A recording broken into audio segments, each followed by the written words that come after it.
오늘 말씀 주제는 기다림의 시간에 해야 할 일입니다. 말씀을 선포할 때 많은 은혜 받으시기 바랍니다. 예수님께서 하나님 나라의 복음을 전하시려고 이 땅에 임하셨습니다. 하나님 나라의 확장, 이것이 바로 예수님께서 이 땅에 오신 이유였고 사명이었고 우리를 위해서 천국 복음을 전하셨지요. 그리고 예수님은 성천하시면서 그 사명을 제자들에게 위탁하셨고 초대교회와 사도들은 그 사명을 온전히 감당했어요.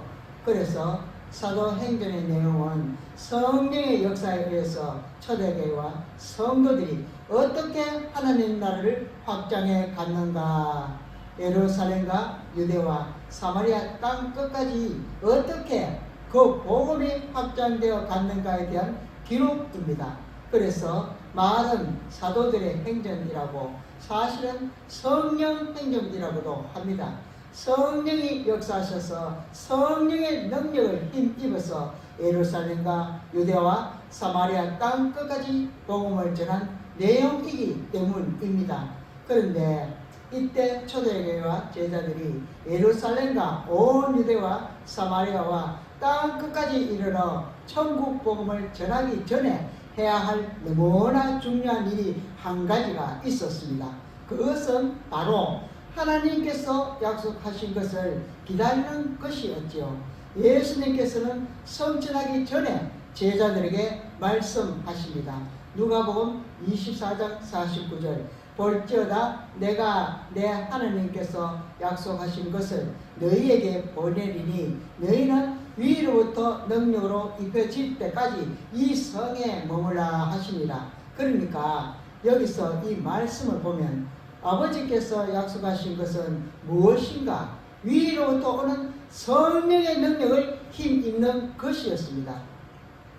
사도행전의 저자인 누가는 오늘 본문에서도 똑같은 사실 반복해서 그 사실을 강조하는데, 예수님이 사도들에게 말씀하시기를 예루살렘을 떠나지 말고 내게서 들은 바 아버지께서 약속하신 것을 기다리라.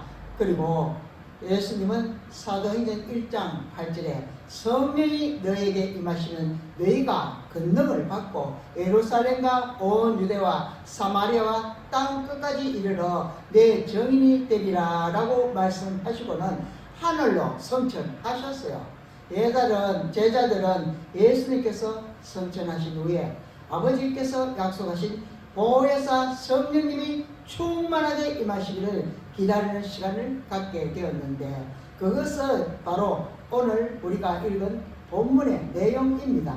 주님이 성천하시고 열흘 뒤에 성령께서 오셨는데, 그리고 우리는 제자들이 이 기다림의 시간에 무엇을 했나 하는 것에 대해서 알게 되는데, 제자들은 이 기다림의 시간에 두 가지를 했어요. 첫 번째가 한 마음으로 함께 모여서 기도하는 것이었고, 이것이 오늘 본문입니다. 12절부터 14절까지, 그 다음에 15절부터 뒷부분을 보면 가룟 유다를 대신 사도를 뽑는 것이었습니다. 마띠아를 뽑았지요. 그 중에서 오늘 우리는 이 제자들이 기도한 모습에 대해서 말씀을 나누고자 합니다.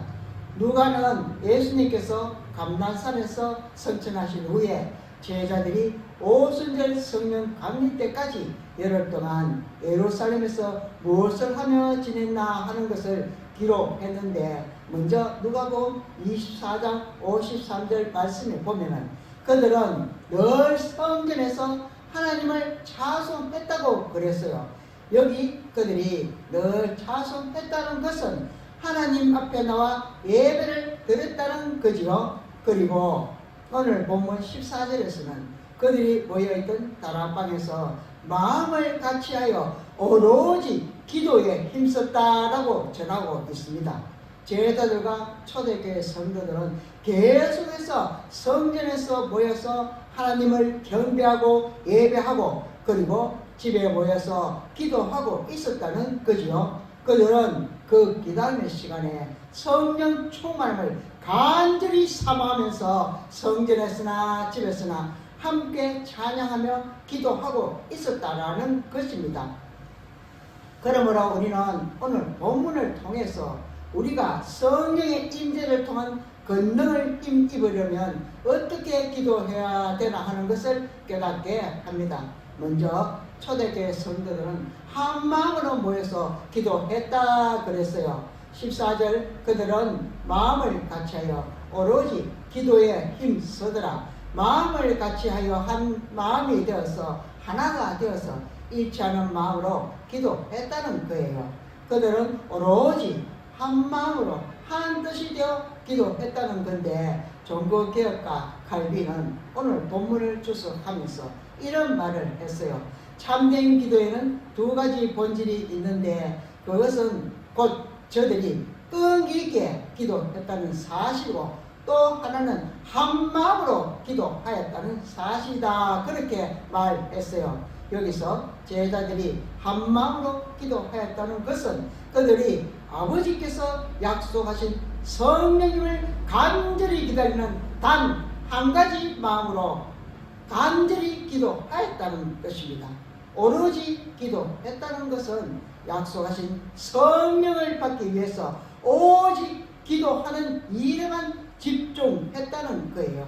오직 기도하는 일에만 전심전력을 다했다. 그리고 누가는 그들이 한 마음으로 이렇게 한 뜻이 되어 오로지 기도에 힘썼다 하는 그 모습을 독특하게 오늘 본문을 통해 설명하는데, 그것은 바로 제자들의 명단을 새롭게 배열함을 통해서 그들이 어떻게 진짜 한마음이 되어 기도하고 있었나 하는 것을 보여주고 있어요. 누가는 오늘 본문에서 다락방에 모여있는 제자를 포함한 120문도 15절에 보면 그 당시에 120명이 모여서 기도하고 있었다고 기록합니다. 그 내용이 과거와는 조금 다르게 변동되어 있어요. 특별히 제자들을 보면 먼저 누가가 배열하고 있는 이 11제자를 보면 이전과는 다르게 제자들의 명단이 짝지어져 있는 것을 볼 수가 있어요. 누구와 또 누구와 이렇게 되어 있어요. 그리고 뭉쳐진 거죠. 배열이 거기서 끝나는 거예요. 그래서 우리가 이것을 통해서 저들이 어떻게 한마음이 되었었나 하는 걸 알게 되는데, 13절 누가는 베드로, 요한, 야고보 그리고 안드레와 그랬어요. 거기까지가 한 그룹이죠. 베드로, 요한, 야고보 그리고 안드레와 성경을 보면 원래 베드로, 요한, 야고보는 항상 같이 등장했어요. 예수님께서는 이 특별한 이 세 명의 제자들을 따로 데리고 가시는 경우가 종종 있었죠. 마태복음 17장에 보면은 변화산에서도 또 겟세마네 동산에서도 기도하실 때도, 그래서 가장 중요한 순간에, 결정적인 순간에 예수님께서 이 제자들을 따로 데리고 가셨어요. 왜 이들만 따로 데리고 가셨는가는 예수님이 말씀하지 않기 때문에 이유는 알 수가 없어요. 그런데 분명한 것은 이 셋은 아주 결정적인 순간에 따로 구분되어 있었습니다. 그런데 오늘 본문에서 누가는 이 그룹 가운데 안드레를 포함시켰어요. 안드레가 들어가 있어요. 그런데 생각해 보면 안드레는 다른 세 제자들처럼 주님으로부터 특별한 대우를 받는 사람도 아니었고, 그가 그의 형제 베드로를 주님께 인도했다는 사실 외에는 별 특징이 없는 인물이었습니다. 그런데 지금 누가가 베드로와 요한과 야고보와 함께 안드레라 하는 특기사항이 별로 없는 제자의 이름을 넣어서 한 그룹으로 만들었어요. 왜 그랬을까요? 우연히 그랬을까요? 이에 대해서 어떤 성경학자가 이런 해석을 했어요. 누가는 안드레라는 가장 평범한 제자의 이름을 탁월한 제자들로 알려져 있는 베드로, 요한, 야고보와 함께 묶음으로써 이제는 제자들 사이에 더 이상 누구는 평범하고 누구는 주님의 사랑을 더 많이 받으며 누구는 특별하다는 식의 구분이 존재하지 않는다는 사실을 보여주고 있습니다. 여러분, 굉장히 중요한 얘기입니다. 다시 말해서 이전에 제자들 사이에 존재하고 있던 누가 더 크냐를 가지고 다투던 그런 차별은 다 사라지고 이제 저들은 오직 한 마음 한 뜻으로 기도하고 있었다는 거예요. 누가는 바로 이 모습을 보여주기 위해서 이전에는 결코 베드로, 요한, 야고보와 함께 그룹으로 이루어지지 않았던 평범한 안드레를 그 가운데 넣었다는 거예요. 저도 이 해석에 동의합니다. 이 해석의 의미 있는 것은 다른 내용을 보면 더 확실해집니다. 우연이 아니구나 하는 걸 알게 되는데 그 다음에 누가는 빌립과 도마를 함께 묶습니다. 빌립과 도마와 그런데 우리가 아는 빌립은 믿음의 사람이었어요. 그는 원래 세례 요한의 제자였는데 예수를 만나자마자 그가 곧 구약에서 예언하고 있는 메시아구나 라고 하는 것을 알고 믿고 곧바로 예수를 따랐던 믿음의 사람이었어요. 요한복음 1장 45절에 기록이 되어 있습니다.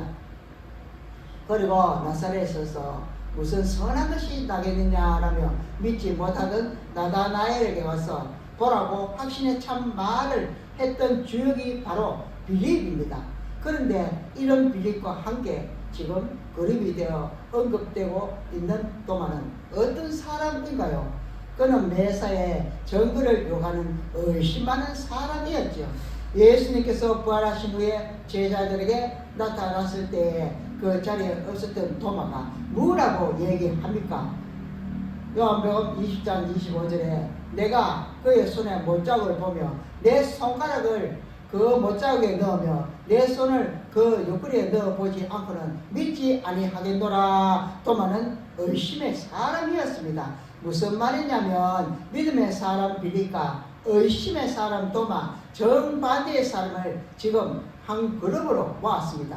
그 다음에 마태복음과 마가복음에 소개된 제자들의 명단을 보면 빌립과 바돌레모와 함께 묶어서 소개합니다. 그런데 누가는 믿음의 사람 빌립과 의심의 사람 도마를 한 그룹으로 묶은 거예요. 원래 빌립과 바돌레모가 한 그룹이었는데 지금 바꿔버린 거예요. 왜 그랬을까요? 의도가 뭐지요? 믿음의 사람과 의심의 사람이 함께 동료가 되어 있는 걸 보여주고 있어요. 전혀 다른 사람들이 지금 하나 되어 있는 모습으로 나타나고 있죠. 또 바돌레모와 마태와 바돌레마 마태가 한 그룹으로 언급됩니다. 마태복음과 마가복음에 보면 도마와 마태가 한 그룹으로 등장해요. 그런데 누가는 그 그룹을 바꿔버린 거예요. 나다나엘이라고 불리우는 바돌레모는 예수님 말씀 중에 그 속에 간사한 것이 없는 사람이요 즉 거짓 없는 신앙인이시요. 그런데 반면에 마태는 어떤 사람이었나요? 마태는 그 당시 그때 가장 부정직하고 거짓을 일삼는 사람들을 대표하는 세리 출신입니다. 그러니까 지금 그 속에 거짓된 것이라고는 조금도 없어서 예수님께서도 요한복음 1장 47절에 보면 이는 참으로 이스라엘 사람이라 그 속에 간사한 것이 없도다라고까지 인정하셨던 사람 나다나엘과 그 당시 부정직과 거짓의 대명사였던 세리 출신의 제자 마태를 함께 그룹으로 만들었어요. 여러분 이 모든 사실이 우리에게 알려주는 것은 무엇입니까? 누가는 제자들이 지금 온전히 하나된 마음으로 모여 있다는 걸 보여주고 있는 겁니다. 우리가 상식적으로 보아 전혀 어울리지 않을 것 같은 사람들이 전혀 함께 할 수 없는 배경을 가진 사람들이 함께 모여 있어요. 그래서 항상 모이면 누가 더 크냐를 가지고 다투고 시가던 사람들이 이제는 새롭게 변화된 모습으로 즉 하나된 모습으로 등장하고 있습니다. 제자들은 오직 하나된 마음으로 모여서 주의 성령이 임하기를 간절히 기도하고 있었다. 지금 그것을 누가가 말하고 있는 것입니다. 또 14절에 보면 여자들과 예수의 어머니 마리아도 함께 있었다 그랬어요. 이 여인들은 예수를 위해서 기도하고 봉사하고 눈물과 사랑으로 헌신적으로 섬기던 여인들이죠. 우리가 성경을 보면 예수를 따르며 헌신적으로 섬기던 여인들의 이름이 많이 등장합니다. 아마도 이 중에는 예수의 어머니 마리아와 함께 막달라 마리아, 살로메, 요한나, 수산나, 그리고 또 다른 마리아 등이 있을 거예요. 그런데 그들 가운데 어떤 여인들은 그 출신 선문이 조금 수치스러운 분도 있었어요. 몸을 파는 여인도 있었거든요. 전통적인 유대인들의 개념에 의하면 그 여인은 그 자리에 함께 할 수가 있는 여인이 아니에요. 지금 여인들, 여자들도 같이 있었다고 기록합니다. 여인들도 120명의 성도들 가운데 한꺼번에 같이 들어가 있다는 것입니다. 뿐만이 아닙니다.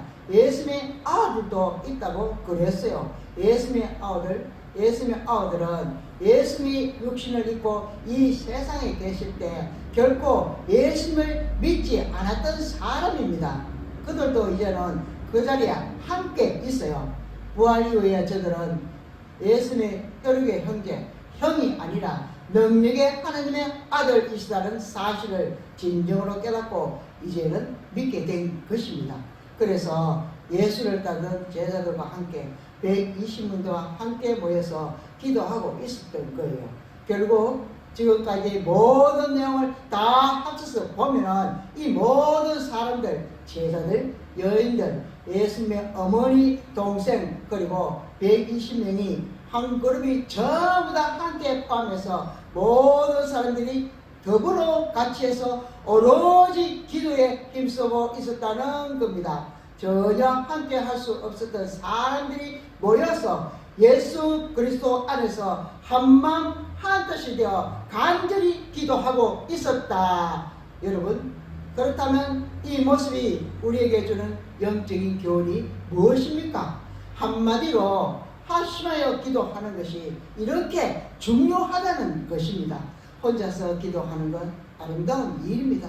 혼자서 골방에서 기도하는 건 진실로 아름다운 신앙인의 모습입니다. 그런데 오늘 본문을 통해서 주님께서 우리에게 말씀하시는 것은 주의 형제 자매들이 매일같이 새벽 기도회나 혹은 금요 성령 기도회 등 그런 기도 모임에 함께 모여서 한 마음으로 기도하는 것이 더 귀하다는 것입니다. 한 사람의 기도보다는 두 사람이 합심하는 기도가 더 힘이 있고 주님 보시기에 더 소중하다는 것입니다. 주님이 뭐라고 말씀하셨나요? 마태복음 19장 18장 19절에서 20절 진실로 다시 너희에게 이르노니 너희 중에 두 사람이 땅에서 합심하여 마음을 같이하여 한 마음으로 무엇인지 구하면 하늘에 계신 내 아버지께서 그들을 위하여 이루게 하시리라. 두세 사람이 내 이름으로 모인 곳에는 나도 그들 중에 있느니라. 아멘. 오늘 많은 그리스도인들이 혼자서 기도를 곧잘 해요. 그런데 모여서 기도하는 것은 잘 못합니다. 하지만 우리는 오늘 분명히 알아야 합니다.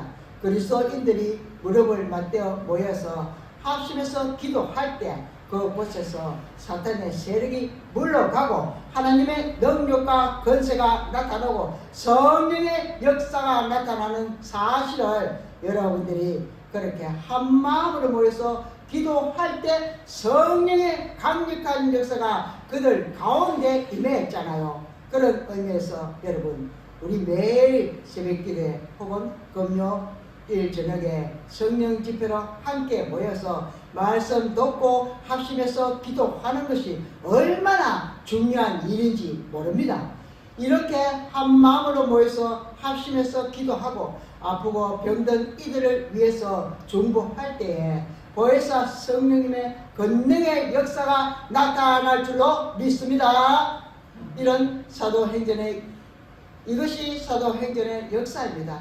이것이 오늘도 계속되고 있는 성령의 역사입니다. 그러므로 우리는 한 마음으로 더욱 열심히 모이기를 힘쓰고 기도합시다. 성령님의 능력과 역사가 우리 가운데 임하기를 간절히 사모하는 마음으로 기도합시다. 그럴 때 우리의 심령 속에 우리의 가정 속에, 우리 일대, 우리 교회 가운데 성령의 충만한 역사가 임할 줄로 믿습니다. 아멘. 또 한 가지 우리가 오늘 본문을 통해 깨닫는 또 한 가지 교훈은, 이 제자들의 기도는 하나님의 약속의 말씀을 붙잡고 끈기 있게 하는 기도였다는 것입니다. 하나님의 약속의 말씀을 붙잡고 끈기 있게 기도했다. 오늘 본문은 오로지 기도에 힘썼다 했는데, 여기서 오로지는 기도에만 힘썼다는 거예요. 그런데 힘썼다는 단어가 무슨 뜻인가 하면 부지런하다, 끈질기다, 그런 뜻입니다. 부지런하다, 끈질기다. 그리고 시제가 현재 분사형으로 되어 있어요. 이제 아직 안 끝났어요. 계속되고 있다는 것입니다.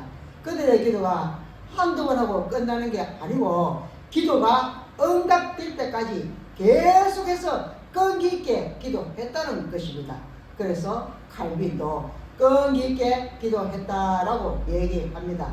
그들은 끈기 있게 기도하되 그냥 무작정 막연히 기도하는 것이 아니라 약속의 말씀을 붙잡고 그 약속이 이루어질 때까지 계속 기도했다는 것입니다.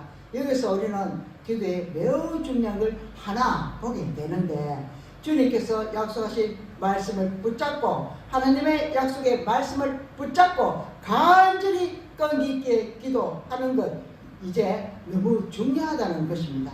여러분 어떻습니까? 부모가 우리가 애들한테 뭐 약속하면 아빠가 약속했잖아 그러면서 얘기하면 어떻게 하죠? 들어줘야죠. 약속했으면 들어줘야 되죠. 그런데 하나님도 마찬가지입니다. 하나님은 우리 아버지십니다. 하나님은 저와 여러분의 아빠, 아버지이십니다. 우리는 하나님의 자녀라고요. 그렇다면 우리가 기도하되 하나님의 응답을 받을 수 있는 가장 효과적인 방법은 바로 이렇게 우리가 하나님 아버지의 약속의 말씀을 붙잡고 그것을 주장하면서 끈질기게 기도하는 것입니다. 더군다나 우리 모두가 합심해서 약속의 말씀을 주장하면서 기도한다면 어떻게 하나님 아버지께서 우리의 기도를 외면하시겠습니까? 요한복음 14장 14절에 내 이름으로 무엇인지 내게 구하면 내가 행하리라 약속의 말씀이지요. 주님, 우리가 주님의 이름으로 무엇을 구하든지 구하면 행한다고 약속하셨잖아요. 이 약속의 말씀을 이루어 주세요 하고 말씀을 주장하면서 기도하라, 그 말입니다. 그러므로 이제 우리들도 더 이상 게으름과 그리고 믿음의 잠에서 이제는 깨어나서 날마다 기도로 하루를 깨웁시다. 함께 모여서 한마음 한뜻으로 기도하는 가운데 성령의 능력과 기름 부으심을 힘입어서 우리 하나님 나라의 확장에 헌신합시다. 우리 모두 주님께서 주신 이 약속의 말씀을 꼭 붙잡고 주장하면서 더 끈질기게 기도함으로써 저와 여러분의 오랜 기도 제목들도 마침내 다 응답되는 놀라운 역사를 경험할 수 있게 되기를 주님의 이름으로 축원합니다. 아멘. 다 같이 기도하겠습니다. 사랑의 하나님, 하나님은 우리의 오랜 기도 응답으로 구원받은 백성들과 함께 하시며 원수를 쫓아내고 우리를 완전히 회복시키십니다. 기도의 성전을 재건하는 것은 눈에 보이는 건물로서의 성전이 아니라 보이지 않는 참된 성전을 새롭게 우리 마음에 세우는 것이라고 말씀하십니다. 예수님을 받아들임으로 우리 마음에 더러운 죄가 예수 그리스도의 깨끗한 피로 사함받았음을 확신하고 기뻐할 수 있기를 원하옵나이다. 구원받은 성도들이 서로 초대할 수 있기를 소망합니다. 구원받은 관객이 참된 삶으로 이어지기를 간절히 소망하며 우리를 구원하신 예수님 이름으로 기도 올려드리옵나이다. 아멘.